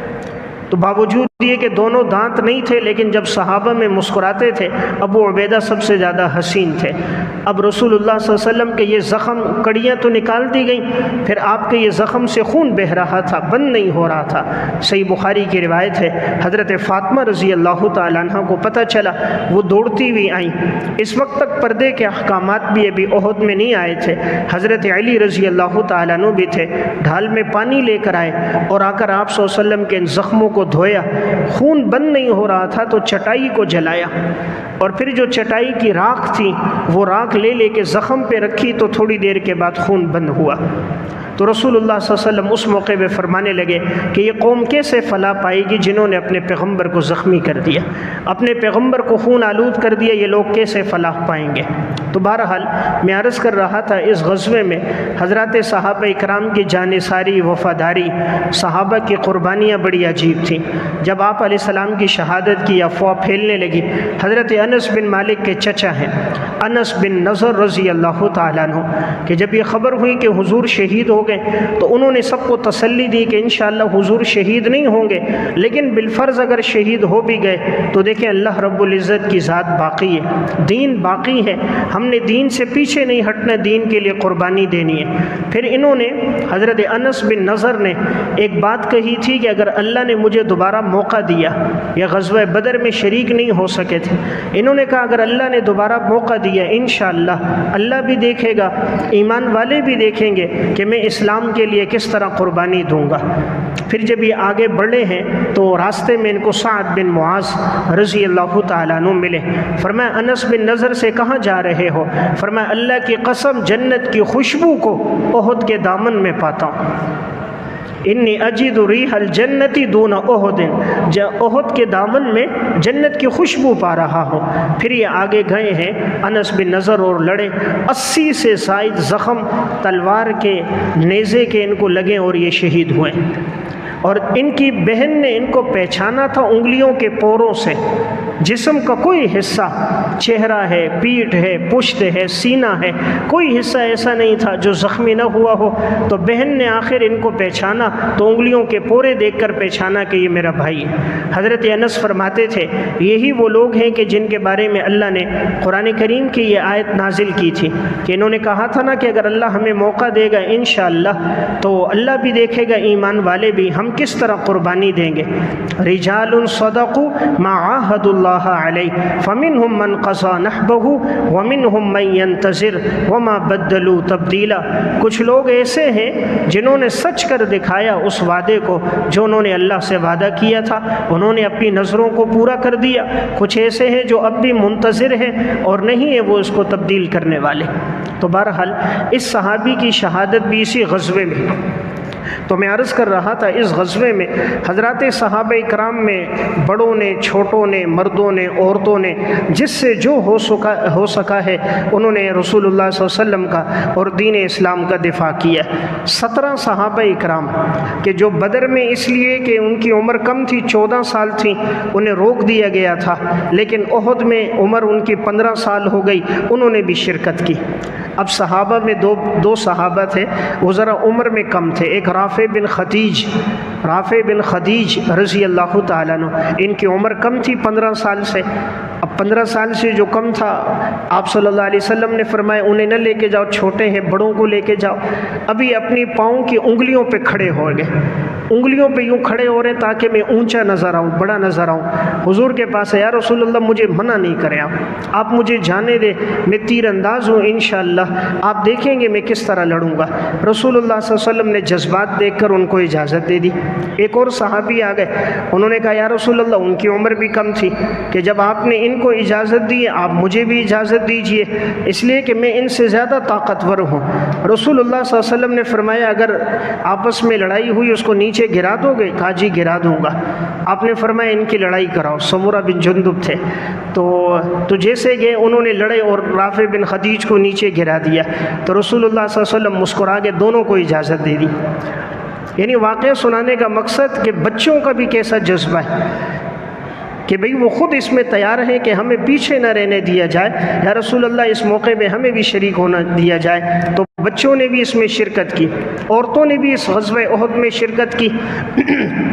صحیح بخاری کی روایت ہے، حضرت انس بن مالک رضی اللہ تعالیٰ عنہ فرماتے ہیں اس وقت تک پردے کے احکامات چونکہ نہیں آئے تھے، فرمایا میں نے دیکھا اپنی والدہ ام سلیم رضی اللہ تعالیٰ عنہ اور ام المومنین حضرت عائشہ رضی اللہ تعالیٰ عنہ، یہ دونوں مشکیزوں میں پانی بھر بھر کے لاتی تھی، پانی بھر کے لاتی، زخمیوں کو پانی پلاتی تھی، اور اگر کوئی زیادہ زخمی ہوتا انہیں لے جاتی، ان کی مرہم پٹی کرتی، زخم دھوتی، پانی دیتی، جو ضرورت کا سامان تھا وہ لاتی، جلدی جلدی پانی لاتی دوڑ دوڑ کے، اور زخمیوں کو پلاتی پھر لاتی۔ تو گویا عورتوں نے بھی اس میں حصہ لیا۔ بعد میں شریعت میں پردے کے احکامات آئے ہیں، تو یہ حضرت سلیم حضرت انس کی والدہ ہیں۔ رسول اللہ صلی اللہ علیہ وسلم کے ساتھ ان کے رضاعت کا رشتہ تھا، اس لیے آپ علیہ الصلوۃ والسلام کا ان سے پردہ نہیں تھا۔ جب یہ معرکہ ہو رہا تھا تو اس وقت جب حضور کی شہادت کی خبر پھیلی تھی، ابو سفیان تو ابھی ایمان نہیں لایا تھا، تو ابھی درمیان میں احد کا پہاڑ تھا، اس طرف ان کا لشکر، ادھر مسلمانوں کا۔ وہ سمجھ رہے تھے، اب پیچھے سے ابو سفیان نے ایک آواز دی، یہ بتاؤ کہ کیا رسول اللہ صلی اللہ علیہ وسلم زندہ ہے؟ آپ صلی اللہ علیہ وسلم نے فرمایا جواب نہ دو، خاموش رہو۔ تو خاموش رہے۔ تو اب اس نے پھر کہا کیا ابو بکر زندہ ہے؟ حضور نے کہا خاموش رہو۔ پھر اس نے کہا عمر زندہ ہے؟ حضور نے کہا جواب نہ دو، خاموش رہے۔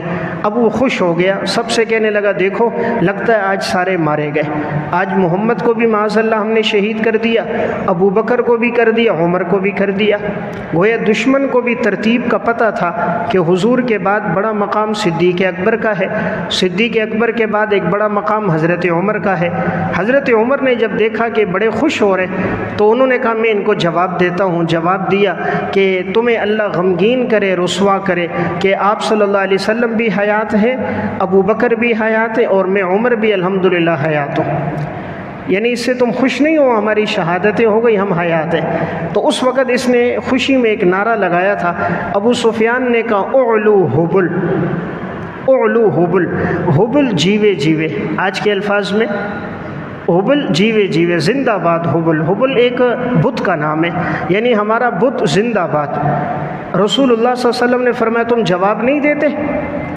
حالانکہ پہلے کہا جواب نہ دو، لیکن جہاں بات اللہ کی توحید کی آ گئی، جہاں بات عقیدے کی آ گئی، وہاں آپ علیہ السلام خاموش نہیں رہتے تھے۔ فرمایا اب جواب دو انہیں۔ فرمایا یا رسول اللہ کیا جواب دیں؟ فرمایا اللہ اعلی و اجل۔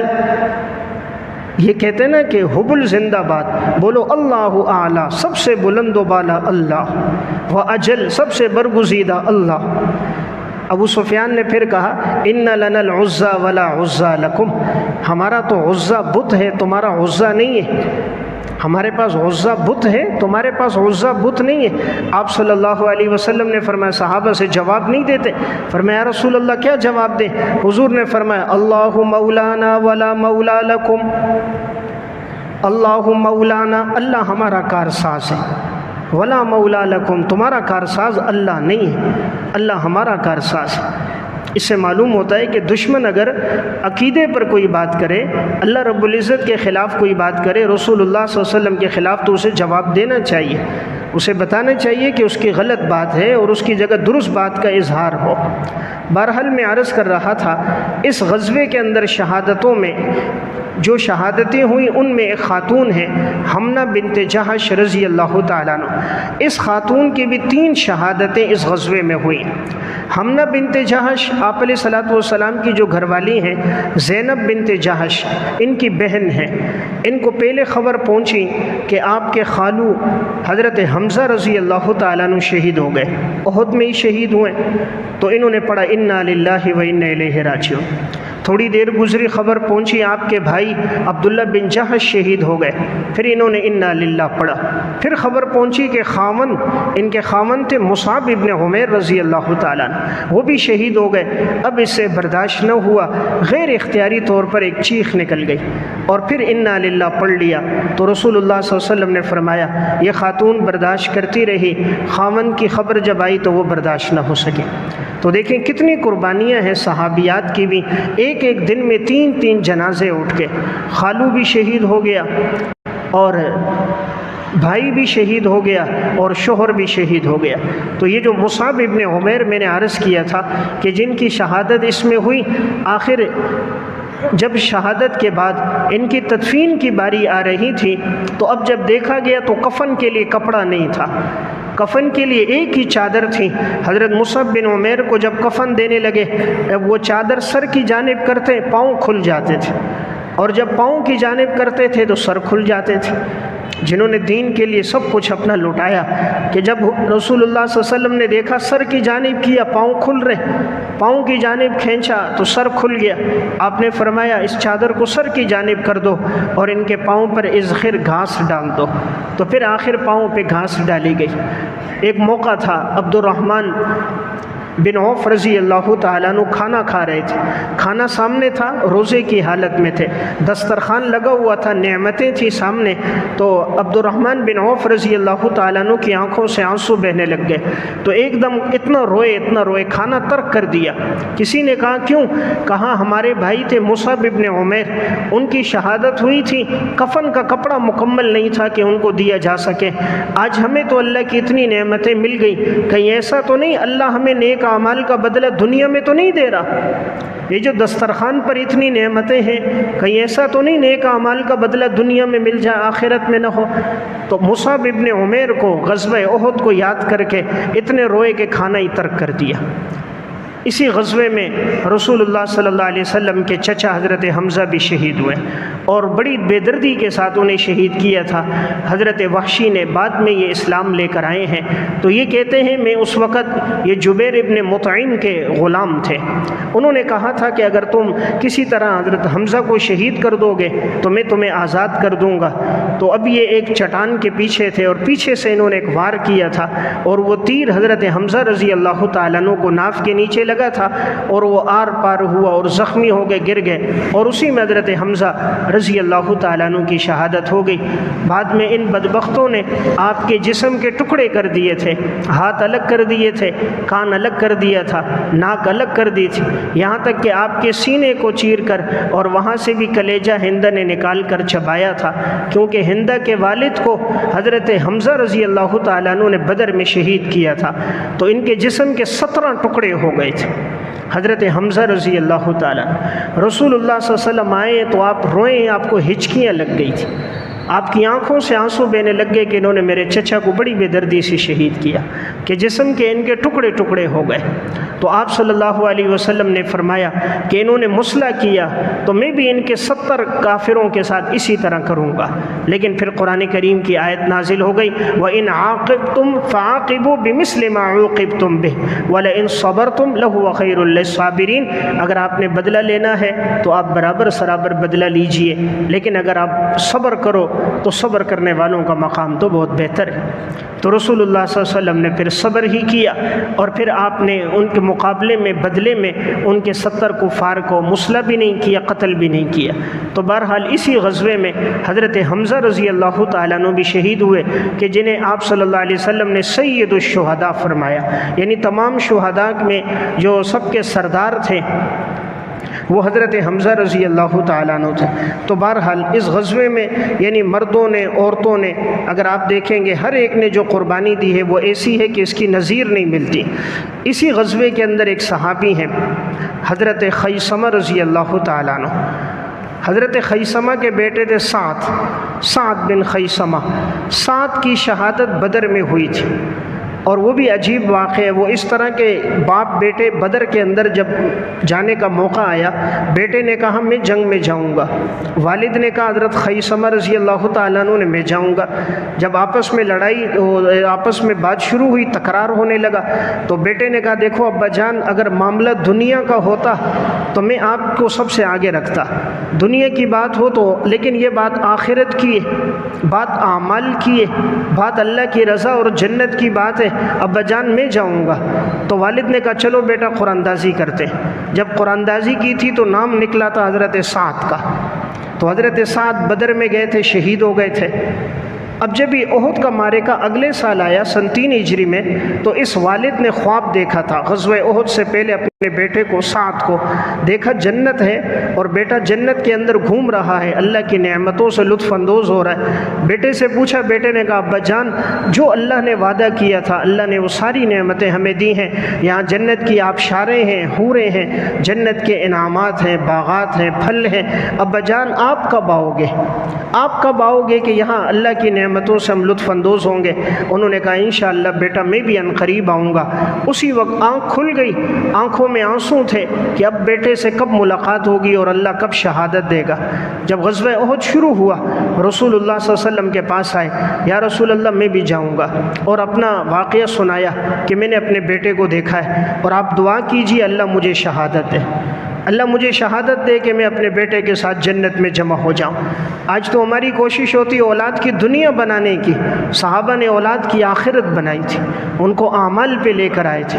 پھر یہ صحابی بھی گئے، لڑے ہیں، اور یہاں تک کہ ان کی بھی شہادت ہو گئی۔ تو گویا بیٹا بھی شہید ہے حضرت سعد، والد بھی شہید ہے حضرت خیثمہ۔ تو بہرحال جو قربانیاں صحابہ اکرام نے رسول اللہ صلی اللہ علیہ وسلم کے لیے دی ہیں، انسانی عقل دنگ ہے کوئی ایسی قربانیاں، کوئی محبت کا ایسا معیار، اپنی جان مال سب کچھ لگانا، اس طرح کی کوئی انسان دنیا میں کوئی نظیر نہیں پیش کر سکتا۔ تو بہرحال اس غزوے میں نے عرض کیا آپ علیہ الصلوۃ والسلام کے لیے سب نے قربانیاں دی، بچوں نے بڑوں نے۔ جب یہ خبر پھیلی تھی حضور کی شہادت ہوئی ہے، جب آپ علیہ الصلوۃ والسلام جب نیچے گرے آپ کو اٹھایا گیا، تو اب اوپر جو احد کے پہاڑ تھا وہاں اونچی جگہ پہ چڑھنا تھا، تو آپ نے چونکہ زریں بھی دو پہنی ہوئی تھی، چڑھنا مشکل تھا۔ حضرت طلحہ نیچے بیٹھ گئے، یا رسول اللہ میرے کمر پہ آپ پاؤں رکھ کے اوپر چڑھیے۔ آپ علیہ الصلوۃ والسلام نے فرمایا تھا طلحہ نے اپنے لیے جنت کو واجب کر دیا، یعنی طلحہ نے بڑی قربانی دی تھی احد میں۔ میں نے عرض کیا نا 70 سے زائد زخم لگے، جسم کا کوئی حصہ ایسا نہیں تھا کہ حضرت طلحہ کا اس میں بچا ہو۔ تو رسول اللہ صلی اللہ علیہ وسلم نے ان کے لیے بڑی دعا کی۔ دو صحابہ ایسے ہیں کہ حضور نے فرمایا تھا میرے ماں باپ تم پہ قربان ہو جائیں، تم دشمن کو تیر مارو۔ ایک سعد بن ابی وقاص ہے کہ احد میں حضور نے ان سے فرمایا دشمن کو تیر مارو، میرے ماں باپ تم پہ قربان ہو۔ اور ایک صحابی زبیر بن عوام ہے کہ آپ علیہ الصلوۃ والسلام نے ان سے فرمایا تھا غزوہ خندق کے موقع پہ زبیر تیر مارو دشمن کو، میرے ماں باپ تم پہ قربان ہو۔ تو بہرحال تو میں عرض کر رہا تھا اس غزوے میں صحابہ اکرام کی شہادتیں بھی ہوئی، اور یہ ایک اللہ کی طرف سے اس میں بھی ہمارے لیے پیغام یہ تھا۔ تو چونکہ حضور کا حکم تھا پہاڑ کی جگہ نہ چھوڑو، تو لیکن وہ جگہ چھوڑی گئی، وہی ظاہری سبب بنا ان حالات کا۔ دوسرا یہ بھی بتانا تھا کہ اللہ نے ان صحابہ کو شہادت دینی تھی، مقام مرتبہ ان کا بلند کرنا تھا، اللہ نے ان کو درجات دینے تھے، اس لیے یہ ظاہری اس کے لیے سبب بنا، اور ہم سب کے لیے ایک واقعہ ہمارے لیے ایک مشعل راہ بنا۔ یہ جو غزوہ تھا غزوہ احد میں نے عرض کیا جب تدفین کی باری شروع ہوئی تو اس میں ایک تو جہاں مسئلہ کفن کا آیا کہ کفن کے کپڑوں کی اس وقت کمی تھی کہ 70 صحابہ کی شہادتیں ہو گئیں۔ اب حضرت صفیہ رضی اللہ تعالیٰ عنہ اپنے بھائی حضرت حمزہ رضی اللہ تعالیٰ عنہ کے لیے جو کفن لے کر آئی تھی، کہتے ہیں جب میں لے کر آئی بھائی کے لیے تو دیکھا ایک ساتھ انصاری صحابی بھی شہید ہے اور اس کے لیے کفن کا کوئی کپڑا نہیں تھا۔ تو مجھے یہ گوارا نہیں ہوا میں اپنے بھائی کو تو کفن کے کپڑوں میں کفن دوں اور ان کے لیے کوئی کفن کا کپڑا نہ ہو، تو میں نے سوچا ایک میں ان کو کفن ہو جائے، ایک میں میرے بھائی کو کفن ہو جائے۔ تو اب جب دیکھا تو ایک کپڑا ذرا بڑا تھا اور ایک چھوٹا تھا۔ تو دیکھیں صحابہ کا اس موقع پر بھی کتنی مساوات ہے، تو کہا قرآن اندازی کریں گے، جس کے حصے میں جو آ گیا اس کو اس میں کفن دیں گے۔ قرآن اندازی کی گئی تو جو بڑا کپڑا تھا وہ انصاری صحابی کے حصے میں آ گیا، اور جو ذرا اس کی بنسبت چھوٹا تھا وہ حضرت حمزہ رضی اللہ تعالیٰ عنہ کے حصے میں آیا، اور اس میں حضرت حمزہ رضی اللہ تعالیٰ عنہ کو کفن دیا گیا۔ جب قبر میں رکھ رہے تھے اس موقع پر آپ علیہ الصلوۃ والسلام فرماتے تھے اس کو آگے رکھو، زیادہ قبر کی طرف اور قبلے کی طرف اس کو آگے رکھنا، لحد میں جس کو قرآن زیادہ یاد ہو، شہداء میں جس کو قرآن زیادہ یاد ہو اس کو لحد میں آگے رکھنا، اوپر رکھنا۔ تو گویا یہ اشارہ تھا تاکہ قرآن کی تعلیم عام ہو جائے، ابتدا میں قرآن کی تعلیم کو عام کرنا، صحابہ میں قرآنی جذبے کو عام کرنا۔ آپ علیہ السلام نے اس مقصد کے لیے جملہ ارشاد فرمایا۔ صحیح روایات کے مطابق حضور نے جتنے بھی شہداء تھے ان کی نماز جنازہ بھی پڑھی گئی، آپ علیہ الصلوۃ والسلام نے ان کے لیے مغفرت کی دعائیں بھی فرمائیں۔ اس غزوے کے اندر ایک شخص تھا جس کا نام تھا قزمان۔ اس قزمان نے تقریباً 7-8 کفار کو مارا۔ تو یہ لڑ رہا تھا ذرا بہادری سے، لوگ کہتے تھے آج کا دن تو میدان اس نے مار دیا۔ لیکن رسول اللہ صلی اللہ علیہ وسلم نے فرمایا کہ میں اس کو دیکھ رہا ہوں کہ یہ جہنم میں جا رہا ہے۔ تو اس کی وجہ کیا تھی کہ وہ لڑ رہا تھا اپنی قوم کے لیے۔ جب اس سے کہا گیا تو اللہ اور اللہ کے رسول کے لیے لڑ رہا ہے، اس نے کہا نہیں، میں اپنی قوم کے لیے لڑ رہا ہوں۔ تو یہ ایک منافق شخص تھا جو اپنی قوم کے لیے لڑ رہا تھا، قومیت کی بنیاد پہ لڑتا تھا، یعنی دین اسلام یا اعلان کلمت اللہ کے لیے، دین کی سربلندی کے لیے نہیں تھا۔ تو بعد میں بعض کہتے ہیں ہمارے دل میں آیا کہ شاید یہ تو اتنی بہادری سے لڑ رہا ہے، یہ تو شہید ہوگا، لیکن بعد میں جب دیکھا تو اس کو زخم لگے، آخر اس نے تلوار نیچے رکھی، اپنے آپ کو اوپر گرایا اور خودکشی کر کے مر گیا۔ تو جو صحابی یہ دیکھ رہا تھا اس نے آ کر حضور کے سامنے آ کر کلمہ پڑھا اور فرمایا یا رسول اللہ، آپ نے جو کہا تھا فلاں جہنم میں، تو واقعی وہ جہنم میں ہی ہے کہ میں نے خود اس کو دیکھا، اس نے خودکشی کی۔ تو معلوم ہوا خودکشی کرنا ایک بہت بڑا گناہ ہے، اور اس سے یہ بھی پتہ چلا اصل وہی ہے کہ جس کا مقصد اعلاء کلمت اللہ ہو، دین کی سربلندی ہو۔ اگر کوئی قوم، خاندان، قبیلے یا کسی سیاسی پارٹی یا جماعت کے لیے لڑ رہا ہے، وہ شہادت نہیں ہے۔ ہمارے ہاں تو جو بھی مارا جائے سب کو شہید کہہ رہے ہیں۔ ایک آدمی قوم کے لیے مر رہا ہے، ایک پیسے کے لیے مر رہا ہے، ایک دولت کے لیے مر رہا ہے، خاندان کے لیے مر رہا ہے۔ ہم کہہ رہے ہیں شہید، شہید ہوئے جو اعلاء کلمت اللہ کے لیے، دین کی سربلندی کے لیے، اس کا مقصد وہ اللہ کا دین دنیا میں غالب ہو جائے، رسول اللہ صلی اللہ علیہ وسلم کا پیغام غالب ہو جائے۔ قومیت، لسانیت کوئی چیز بنیاد نہیں، اصل شہید یہ، اسی کو شہید حقیقی کہا جاتا ہے۔ بہرحال اس کے بعد پھر ایک اور جو غزوہ پیش آیا ہے اس کو کہتے ہیں غزوہ حمراء الاسد۔ وہ بھی اسی شوال کے مہینے میں سن 16 تاریخ تھی شوال کی اور 3 ہجری تھی۔ یہ جس وقت یہ لوگ مشرکین یہاں سے واپس گئے، راستے میں جا رہے تھے، تو راستے میں جاتے ہوئے ابو سفیان نے کہا کہ دیکھو یہ تو موقع اچھا تھا، ان کے علاقے میں گھس جاتے اور قتل عام کرتے، مدینہ میں سب کو مار دیتے۔ تو اب ہم نے کچھ مارے، کچھ شہید ہو گئے، بہتر ہے یہ لوگ زخمی ہیں، دوبارہ ان پر حملہ کرو تاکہ کوئی بھی باقی نہ رہے۔ اب یہ دوبارہ راستے سے پھر حملے کے لیے آ رہے تھے۔ تو اب یہ شوال ہی میں احد ہوا ہے، حالانکہ اب تھوڑے سے دن گزرے۔ تو اب یہ جو شوال کی تاریخ تھی 16، تو 16 تاریخ میں اب یہ لوگ دوبارہ جب وہاں سے آئے ہیں تو مقصد اسی کام کے لیے دوبارہ لڑنے کے لیے نکل رہے تھے۔ ادھر آپ صلی اللہ علیہ وسلم کو پتہ چل گیا، رسول اللہ صلی اللہ علیہ وسلم نے اعلان کیا، وہی صحابہ اکرام نکلے جو احد میں شریک ہوئے تھے۔ جو احد میں نہیں گئے وہ نہ آئیں، احد میں گئے وہی لوگ آئیں۔ اب سارے صحابہ حالانکہ زخمی بھی تھے، آرام بھی نہیں ہوا، گھروں کو بھی نہیں لوٹے تھے، راستے سے دوبارہ سب نکل کر آئے۔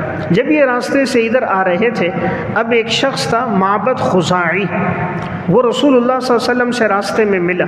جب آپ سے ملا کہ آپ کہاں جا رہے ہیں، کہا ہمیں پتہ چلا وہ لشکر لے کے نکل رہے ہیں، تو ہم یہاں سے ان کے مقابلے کے لیے جا رہے ہیں۔ تو اب اس نے جب دیکھا آپ صلی اللہ علیہ وسلم کے ساتھ اتنا بڑا لشکر، اور جو زخمی تھے وہ سب دوبارہ جہاد کے جذبے سے پھر تیار ہو کے نکل رہے ہیں، تو یہ واپس آیا اور ابو سفیان کو آ کر کہنے لگا۔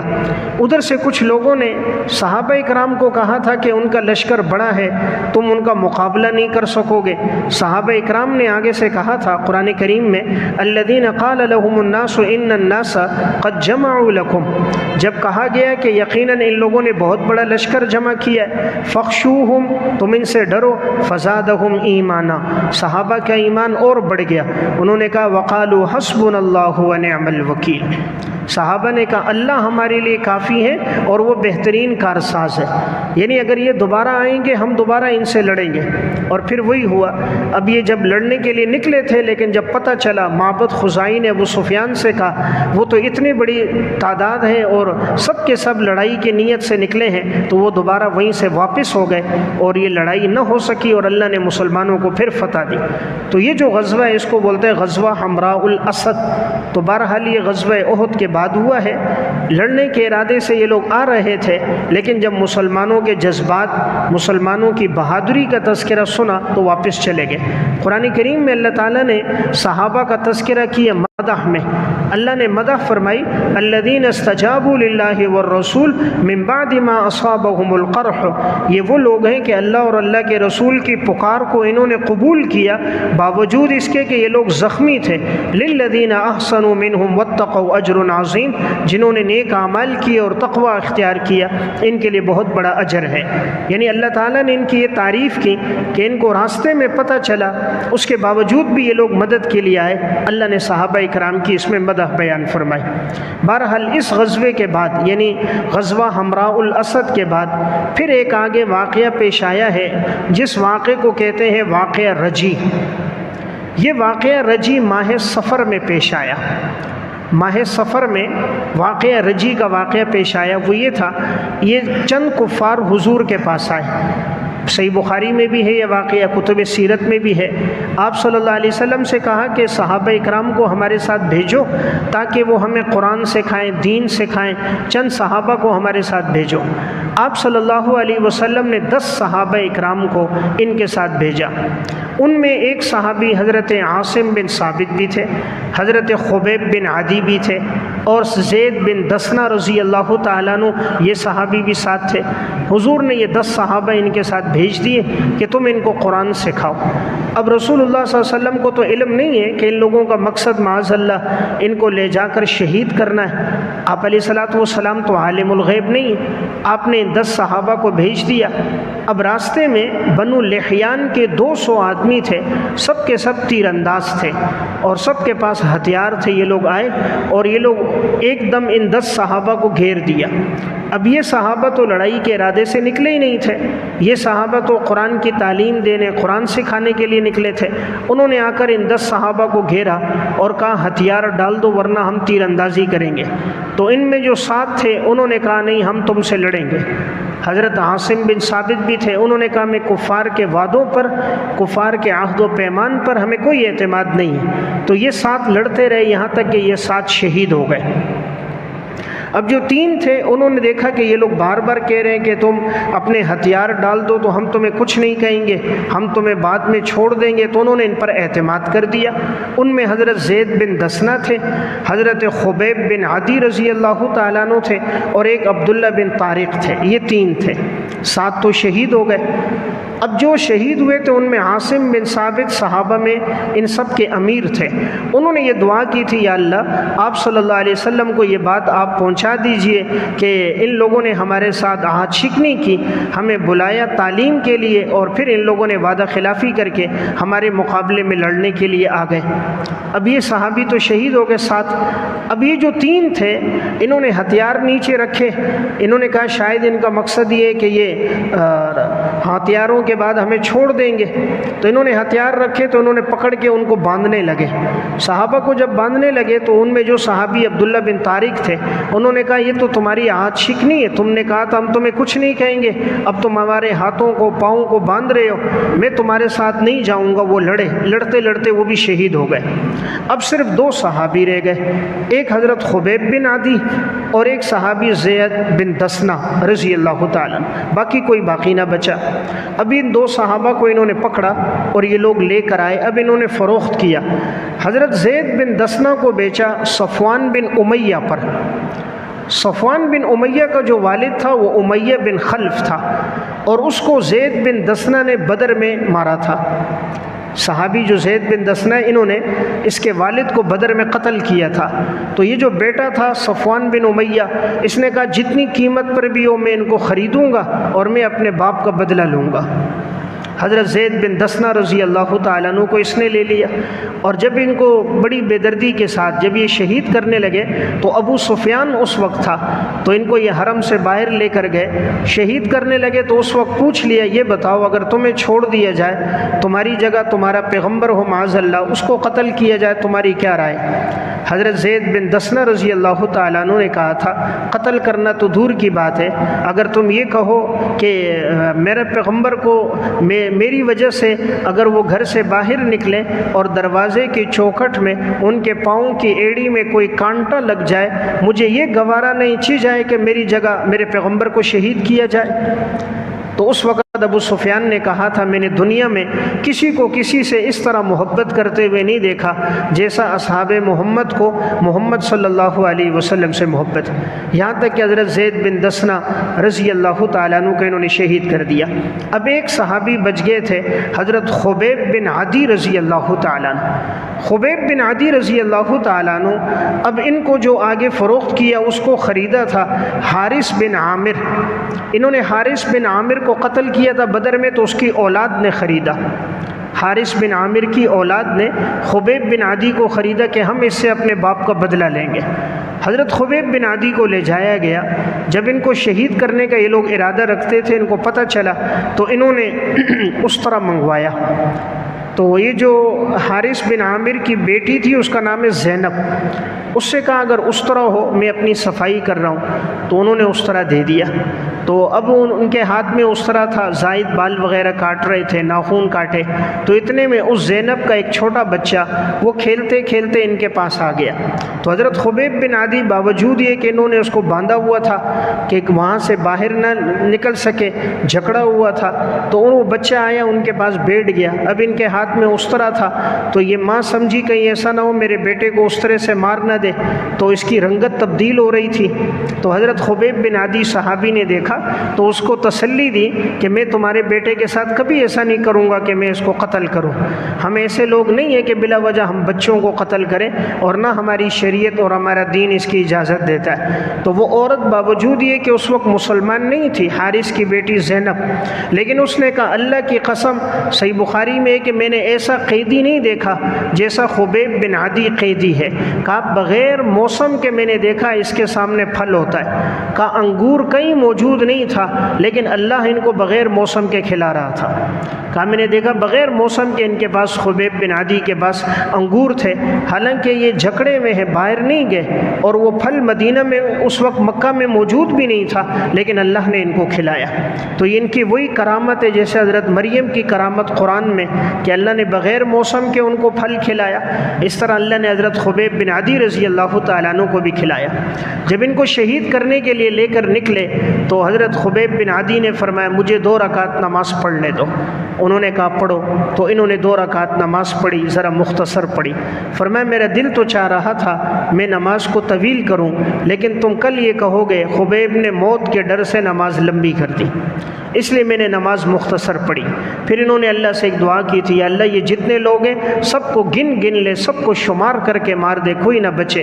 پھر یہ جتنے بھی اس قتل میں تھے کوئی نہ بچا، سب آگے جتنے آنے والے غزوات میں سب مارے گئے، کوئی بھی محفوظ نہ رہا.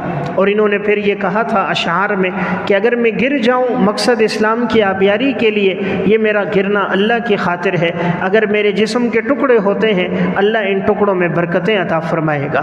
تو اب اس کے بعد سے لے کر کسی کو بھی اگر شہید کیا جاتا ہے تو یہ ایک سنت بن گئی کہ وہ کہتے ہیں جی صبر کرو، شہادت سے پہلے مجھے 2 رکعت نماز پڑھنے دو. وہ 2 رکعت نماز پڑھ کے اللہ کے ساتھ مناجات کرتے ہیں، مناجات کے بعد پھر وہ لوگ شہید ہو جاتے ہیں. تو حضرت خبیب بن عدی رضی اللہ تعالیٰ عنہ کی بھی اس طرح شہادت ہوئی.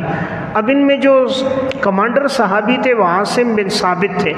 عاصم بن ثابت نے بدر میں سلافہ بنت سعد کے 2 بیٹوں کو مارا تھا.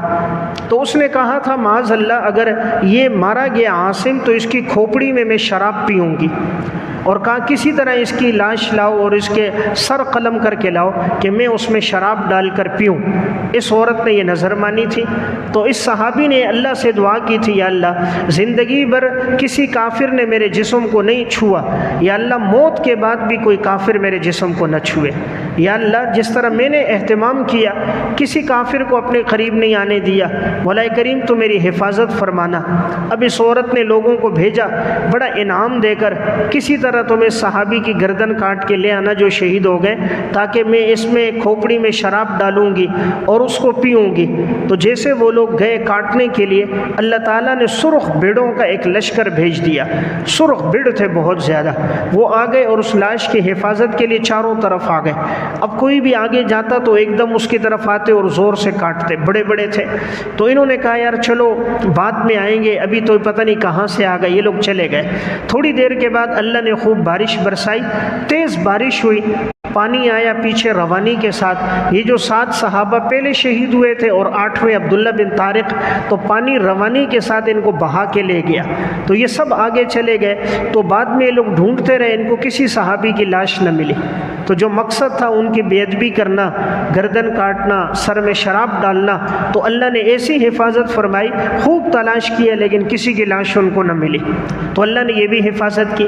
اور ادھر جو حضرت خبیب بن عدی رضی اللہ تعالیٰ عنہ، جن کو انہوں نے شہید کیا، میں نے عرض کیا، تو ان بدبختوں نے ان کی لاش کو سولی پہ لٹکایا تھا۔ 40 آدمی مقرر کیے تھے کہ تم سولی کے ارد گرد رہو، اور 40 دن تک لاش کو لٹکا کے رکھا۔ رسول اللہ صلی اللہ علیہ وسلم تو ادھر مدینہ میں تھے، آپ علیہ الصلوۃ والسلام کو پتہ چلا انہوں نے لاش کو لٹکایا خبیب کی۔